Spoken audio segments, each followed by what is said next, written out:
আসসালামুআলাইকুম মুজিবসictcare সবাইকে আবার স্বাগতম।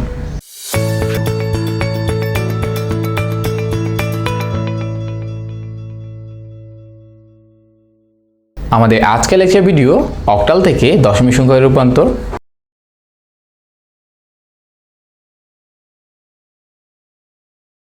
এনি বেস টু বেস 10 এর ফর্মুলা ছিল ডিজিট ইনটু বেস পাওয়ার পজিশন।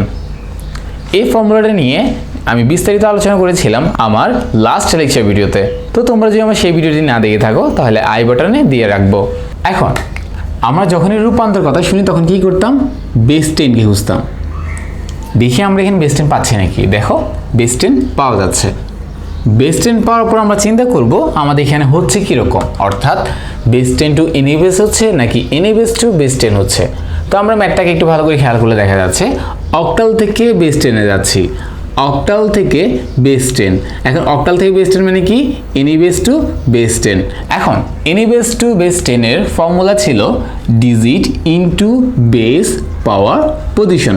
যদিও এই ফর্মুলা আমরা গত লেকচার ভিডিওতে ভালোভাবে ডিসকাস করেছিলাম, তারপর একটু বলি। সেটা হচ্ছে কি, ডিজিট ইনটু বেস পাওয়ার পজিশন বলতে আমাদের কোয়েশ্চেনের প্রত্যেকটা ডিজিটকে তার বেস দ্বারা গুণ করব এবং বেসের উপর পজিশনের ভ্যালু বসাবো। পজিশন ভ্যালু বসানোর নিয়ম কি ছিল? দশমিককে আমাদের সেন্টার পয়েন্ট থাকবে, এরপর ডান দিকে যাব -1, -2, -3 অথবা আরও যেতে থাকবে, এবং বাম দিকে যাব 0, 1, 2, 3, 4 এরকম করে যেতে থাকবো। অর্থাৎ দশমিক থেকে ভগ্নাংশগুলো শুরু হবে মাইনাস পয়েন্ট দিয়ে এবং দশমিক থেকে পূর্ণসংখ্যাগুলো শুরু হবে 0 থেকে। তো এখন এই ফর্মুলা অ্যাপ্লাই করে যদি আমরা এটা সলভ করি তাহলে কি দাঁড়াচ্ছে? প্রত্যেকটা ডিজিটকে তার বেস দ্বারা গুণ করব, তারপর পজিশনের ভ্যালু আমরা একটু পরে দিই। প্রথমত আমরা ডিজিট ইনটু বেসে কাজ করি। তো সেক্ষেত্রে প্রথম ডিজিট হচ্ছে 7 ইনটু এই সংখ্যার বেস কত?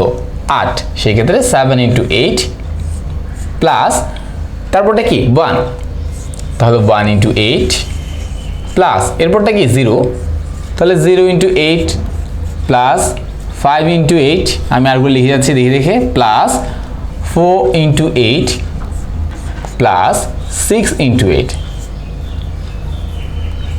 এখন এতটুকু পর্যন্ত আমি শুধুমাত্র ডিজিট ইনটু বেসে কাজ করছি, অর্থাৎ প্রত্যেকটা ডিজিটকে তার বেস দ্বারা গুণ করছি। এখন কি বাকি? এখন শুধু পজিশনের ভ্যালুটা বসানো বাকি। তো পজিশনের ভ্যালু নির্ণয় করা আমি একটু আগে দেখিয়েছিলাম। সেটা হচ্ছে কি, দশমিক থেকে বাম পাশগুলো অর্থাৎ পূর্ণসংখ্যাগুলো 0 থেকে শুরু হবে, দশমিক থেকে ডান পাশেগুলো অর্থাৎ ভগ্নাংশগুলো -1 দ্বারা শুরু হবে। এখন দেখা যাক 1, 2, 3, 4 চারটা করার পর দশমিক, অর্থাৎ 1টা 2টা 3টা 4টা, তাহলে আমাদের দশমিকটা ঠিক এই জায়গায়। দশমিকটা দিবা না, জাস্ট মনে মনে রাখবা যে দশমিকটা এই জায়গায়। তোমাদের বোঝানোর জন্য আমি দশমিক দিচ্ছিলাম। তো এরপর কি করব? আমরা বাম সাইডে 0 দিয়ে শুরু করব। তো সেক্ষেত্রে 0, 1, 2, 3। আমি আবারও বলছি, তোমাদের পজিশনের ভ্যালুটা শুধুমাত্র বেসের উপর থাকবে। তুমি ভুলেও এই কাজটা করবে না, 5 ইন্টু 8 পাওয়ার 0, এই কাজটা ভুলে করা যাবে না। আমাদের মনে রাখতে হবে এই ভ্যালুটা পজিশনে, এই ভ্যালুটা শুধুমাত্র বেসের উপর থাকবে, অর্থাৎ এভাবে আমরা এভাবে লিখতে পারবো না। এখন একইভাবে দশমিকের পরের সংখ্যাগুলা পজিশনের ভ্যালু -1, -2। তাহলে আমাদের একটু পর্যন্ত ছিল ম্যাথের মেইন পার্টটা, যেটা আমাদেরকে ভালো করে বুঝতে হবে। এরপর অংশগুলা শুধুমাত্র ক্যালকুলেটরে ক্যালকুলেশন করে বসাই দিবা। এখন আমরা ক্যালকুলেটরে ক্যালকুলেশন করে দেখি। 8 কিউব ইন্টু 7 আসছে 3584, এরপর প্লাস 8 স্কোয়ার মানে 64 ইন্টু 1 ইকুয়াল 64, 8 টু দি পাওয়ার 1 মানে 8 ইন্টু 0 সমান 0 প্লাস, এখন 8 টু দি পাওয়ার 0 বলতে 1।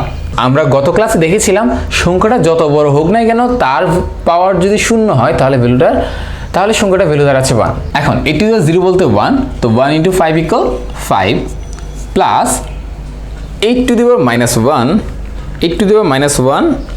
Into 4 0.5 plus 8 to the power -2 into 6 0.09375। তো এরপরে আমরা এগুলোকে যোগ করে বসাই দিব। তো প্লাস 0.5 প্লাস 5 প্লাস 64 প্লাস 3584, তাহলে আমরা যোগ করে পাচ্ছি 3653.59375। এটা হচ্ছে একটা দশমিক সংখ্যা। এখন দেখো ম্যাথটা কিন্তু খুবই সহজ, তোমাদেরকে জাস্ট একটা জিনিস বের করতে হবে, সেটা হচ্ছে কি কোন ফর্মুলাটা অ্যাপ্লাই করতে হবে। তো তোমরা যারা এই অঙ্কগুলোতে একেবারে নতুন অথবা যারা একটু কম পারো তাদের উদ্দেশ্য থাকবে ভাই যেভাবে প্রথম দিকে দেখাইছিলাম যে আমি বেস 10 খুঁজবো, তারপর অক্টাল থেকে বেস 10 হচ্ছে অর্থাৎ ইউনিবেস টু বেস 10 হচ্ছে। তো তোমরা এইভাবে করে ম্যাথের ফর্মুলাগুলো বের করবা, দেন ম্যাথের ফর্মুলাগুলো অ্যাপ্লাই করা খুবই সহজ। এই লাইনটা একটু তোমাদেরকে বুঝে বুঝে করতে হবে, অর্থাৎ আমরা প্রত্যেকের ডিজিট ইন্টু বেস বসিয়ে তারপর দশমিক কোন জায়গায় ওইটা খুঁজে তারপর দশমিক থেকে বামেগুলো 0 দ্বারা পাওয়ার করব এবং ডানেগুলা -1 দ্বারা পাওয়ার করব। এই জিনিসটা একটু বুঝে লেখার পর আরগুলা কিছু নেই, আরগুলো হচ্ছে শুধুমাত্র ক্যালকুলেটারে তুমি ক্যালকুলেশন করে রেজাল্টগুলো বসাই দিবা। এখন মনে একটা কোশ্চেন থাকতে পারে যে ভাইয়া পূর্ণ সংখ্যা আসলে আমরা কী করবো, অর্থাৎ যেখানে ভগ্নাংশ থাকবে না, অথবা শুধু ভগ্নাংশ আসলে আমরা কী করবো, অর্থাৎ তখন আমরা পজিশন ভ্যালুটা কীভাবে বসাবো। খুবই সহজ, একটা এক্সাম্পল দেখাই। এখন আমাদের মনে যে কোশ্চেনটা ছিল যে ভাইয়া শুধু পূর্ণ সংখ্যা আসলে আমরা কী করব, তখন আমরা পজিশন ভ্যালুটা কীভাবে বসাবো, তাহলে আমরা একটু দেখি। একই নিয়ম, রূপান্তর মানে বেস 10 খুঁজতে হবে, পেয়ে গেছি। দেন হচ্ছেটা কি ইউনিবেস টু বেস 10 হচ্ছে, অর্থাৎ অক্টাল থেকে বেস 10 হচ্ছে, এবং অক্টাল থেকে বেস 10 মানে কি ইউনিবেস টু বেস 10। আর ইউনিবেস টু বেস 10 ফর্মুলা ছিল কি ডিজিট ইনটু বেস পাওয়ার পজিশন। তাহলে আমরা শুরু করি। তাহলে আমরা প্রত্যেকটা ডিজিটকে তার বেস দ্বারা গুণ করি। এইটুক তো আমাদের আগের নিয়ম ছিল, এইটুক নিয়ে আমাদের কোনো কনফিউশনও ছিল না, বাট মেইন যে কনফিউশনটা সেটা হচ্ছে ভাইয়া পজিশনের ভ্যালু কীভাবে বসাবেন। সংখ্যাটা দেখো 375, এখানে দশমিক নাই, বাট আমাদের পজিশনের ভ্যালুটার জন্য দশমিককে সেন্টার করতে হতো, এখন দশমিক তো নেই। এখন আমরা জানি একটা পূর্ণ সংখ্যা দশমিক না থাকলেও দশমিকটা দেওয়া যায় সবার শেষে, এভাবে, ঠিক না? তো আমরা ধরতে পারি আমাদের দশমিকটা 5-এর পরে, তাহলে আমরা দশমিকটা এই জায়গায়, তাহলে আমরা পজিশনের ভ্যালু কীভাবে বসাবো 0 1 2, খুব ইজি। এরপর শুধুমাত্র ক্যালকুলেশন করে রেজাল্টগুলো বসাই দিবা। আমরা লিখতে পারবো সুতরাং 375 অক্টাল ইকুয়াল 253 দশমিক। এরপরে যদি শুধু ভগ্নাংশ থাকে তখন কি করব, আশা করি তোমরা মনে মনে এতক্ষণে গেস করে নিয়েছো সেটা কীভাবে করবা। তারপর একটু দেখি আমরা, যদি শুধু ভগ্নাংশ থাকে অর্থাৎ 0.701 একটা অক্টাল সংখ্যা আমাদেরকে নিয়ে যেতে হবে দশমিকে। তো অ্যাগেন আমরা যারা একদম বিগিনার লেভেলে তারা কি করব, দশমিকে খুঁজবো, তারপর অক্টাল থেকে দশমিক হচ্ছে অর্থাৎ ইউনিবেস থেকে দশমিক হচ্ছে, তো ইউনিবেস টু বেস 10 হচ্ছে ডিজিট ইনটু বেস পাওয়ার পজিশন, অর্থাৎ প্রত্যেকটা ডিজিটকে তার বেস দ্বারা গুণ করব এবং পজিশনের ভ্যালুগুলো বসাই দিব। তো সেই ক্ষেত্রে প্রত্যেকটা ডিজিটকে বেস দ্বারা গুণ করি, দশমিক কথা পর চিন্তা করো, আপাতত বেস দ্বারা গুণ করো। এখন পজিশনের ভ্যালুর কথা আসছে, যেখানে আমরা অনেকে হয়তো বা এখনো কনফিউজড। তো পজিশনের ভ্যালুটা দশমিকের সেন্টার ধরতে হবে, আর দেখো দশমিক দেখাই যাচ্ছে। তো দশমিকের ডান পাশে অর্থাৎ ভগ্নাংশগুলোকে আমরা দশমিকের সেন্টার ধরতাম, তারপর বাম ডান পাশে অর্থাৎ ভগ্নাংশগুলোকে আমরা -1 -2 যত লাগে তত দিতে থাকবো মাইনাস করে, এবং তার আগেরগুলো অর্থাৎ পূর্ণ সংখ্যাগুলোকে আমরা 0 1 2 3 করে লিখে যেতাম। এখন যেহেতু শুধু ভগ্নাংশ অর্থাৎ শুধু আমাদের এই অংশটা থাকবে, অর্থাৎ আমরা দশমিকের সেন্টার ধরে এই পাশে ভ্যালুগুলোকে অর্থাৎ প্রথম ভ্যালুটাকে -1, এরপর -2, এরপর -3 পজিশনের ভ্যালুগুলো বসাতে থাকবো। তো সেক্ষেত্রে এখানে -1 -2 -3, ভুলেও এখানে -1 -2 -3, অর্থাৎ ভুলেও আমরা এই পাশ থেকে আসিও না। মনে রাখবা দশমিক হচ্ছে সেন্টার পয়েন্ট, দেন দশমিক থেকে ডান দিকে যাব, দশমিক থেকে বাম দিকে যাব। এখন দশমিক অনুযায়ী এখানে ছিল 701, তো সেই হিসাবে আমাদের 7 এর ভ্যালু হচ্ছে -1, 0 বলে হচ্ছে -2, 1 এর ভ্যালু হচ্ছে -3। দেখো মিলে দেখো, অঙ্কগুলোকে বেশি কঠিন বানিয়ে ফেলবা না এবং বেশি কঠিন মনে করবা না, অঙ্কগুলো কিন্তু খুবই সহজ। তো 7 × 8 টু দি পাওয়ার -1 ইকুয়াল হচ্ছে 0.875, 0.87695।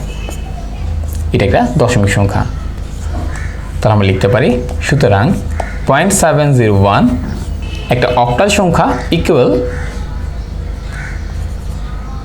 তার দশমিক ভ্যালু 0.87695 দশমিক।